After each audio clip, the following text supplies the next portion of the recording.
கோவையில் ரயில்வே தண்டவாளத்தில் 6 மாத ஆண் குழந்தையின் உடல் சிதைந்த நிலையில் கண்டெடுக்கப்பட்ட சம்பவத்தில் 6 பேர் கைது செய்யப்பட்டுள்ளனர்.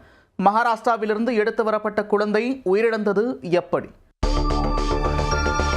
கோயம்புத்தூர் அடுத்த இருகூர் ராவுத்தர் தரைப்பாலம் அருகே தண்டவாளத்தில் கடந்த 15ஆம் தேதி அன்று ஆண் குழந்தை ஒன்று இறந்து கிடந்தது. இது குறித்து தகவல் அறிந்த போத்தனூர் ரயில்வே காவல்துறையினர் சம்பவ இடத்திற்கு சென்று குழந்தையின் உடலை மீட்டு கோயம்புத்தூர் அரசு மருத்துவமனைக்கு அனுப்பி வைத்து விசாரணை நடத்தினர். குழந்தையின் உடல் கிடந்த இடத்தின் அருகிலேயே தலையை வெட்டி கொல்லப்பட்ட நிலையில் ஒரு கோழியும் கிடந்தது. இதனால் சந்தேகமடைந்த காவல்துறையினர் மோப்பநாய் உதவியுடன் விசாரணை நடத்தினர். கோயம்புத்தூர் இருப்பு பாதை காவல்துறையினர் 2 தனிப்படை அமைத்து விசாரணை மேற்கொண்டனர். போலீசார் பல்வேறு ரயில் நிலையங்களில் உள்ள கண்காணிப்பு கேமரா காட்சிகளை ஆய்வு செய்தபோது சந்தேகப்படும்படி சுற்றித் திரிந்த சிங்காநல்லூர் பகுதியைச் சேர்ந்த மரிய லூயிஸ், அவரது மனைவி ராதாமணி, பிரவீன்குமார், அவரது மனைவி கீர்த்திகா, நீலிகோணம்பாளையம் பகுதியைச் சேர்ந்த அக்ஷய், வைஷாலி ஆகியோரை பிடித்தனர். அவர்களிடம் நடத்தப்பட்ட விசாரணையில் பல அதிர்ச்சி தகவல்கள் தெரிய வந்தன.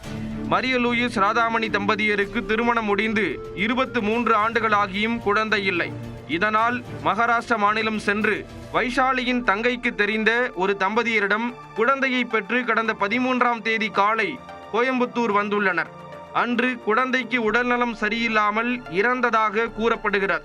அன்று இரவு ஆள் நடமாட்டம் இல்லாத பகுதிக்கு சென்று குழந்தையின் உடலை வீசிவிடலாம் என்று மரிய லூயிஸ், ராதாமணி, அக்ஷய்குமார், பிரவீன்குமார், கீர்த்திகா ஆகியோர் முடிவு செய்துள்ளனர்.